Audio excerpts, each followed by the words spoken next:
Danny Segura for MMA Junkie. I'm here with Chris Wade, who is now a PFL 2021 finalist after defeating Bubba Jenkins here at the PFL Playoffs semifinals. First of all, Chris Wade, how does it feel, man?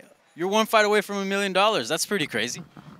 I mean, it feels amazing, I'm not going to lie, but we can't let that accomplishment be the end of the road. There's still a lot of work to be done, and Movlid is one of the toughest guys that I've seen in this division, and I'm focused. I'm ready to get back to the gym, honestly.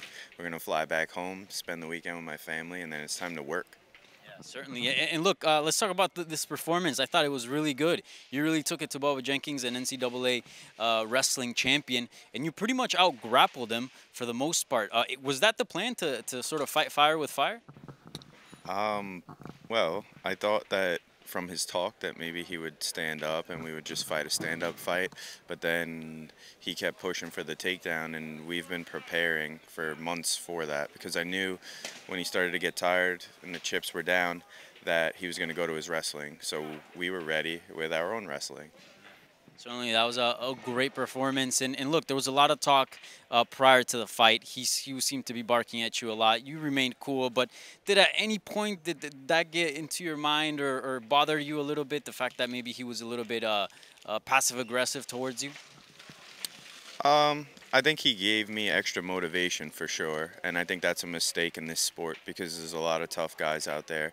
He made some comments at the presser that I knew who he was for a long time and that he didn't know who the hell I was, and that basically I was a nobody to him and my wrestling accolades meant nothing to him. And it seemed like he was really overlooking me and kind of dogging me. So it felt really, really good wrestler to wrestler in the grappling community to dominate an NCAA champ like that. And I tried to tell him, like, I'm a better martial artist than you are, and this isn't wrestling.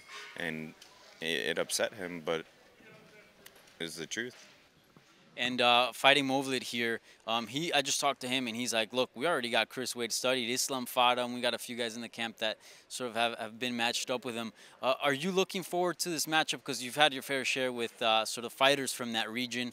$1 million on the line, right? The final, the bell. Is this sort of like kind of redemption for you?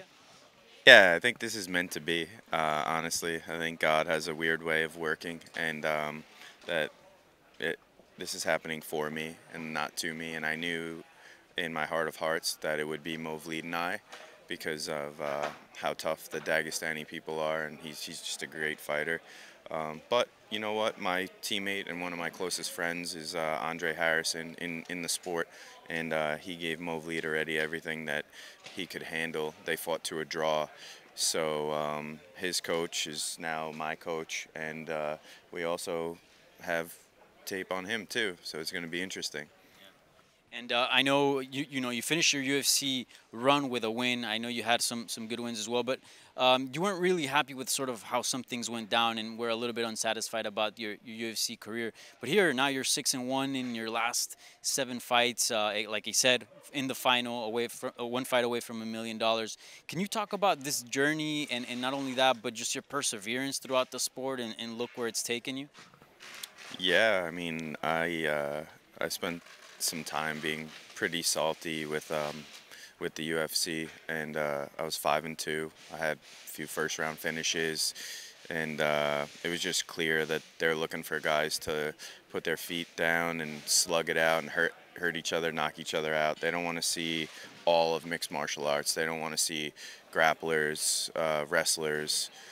Wrestlers seem to always get the short end of the stick when it comes to especially that promotion. So I wish them nothing, and that's the truth. They deserve nothing. And I know you're not a financial advisor, but what's your crypto portfolio looking like? It's looking good? My crypto portfolio, we are stacked in Doge, we're stacked in Ethereum, and I'm trying to work my way up in Bitcoin, but it's so damn expensive. I waited a little late in the game to get in, but I truly believe in crypto. I think that unfortunately what our country did, printing all this money during COVID, is going to hurt it, and it's going to strengthen crypto. So I'm all in on it. By the way, this is not financial advice. So just making sure, yeah. So I believe in it.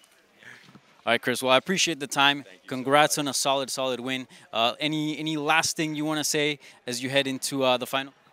Any last message? Dogecoin to the moon.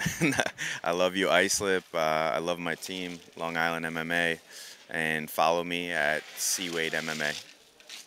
Thank you so much, man. Thank you.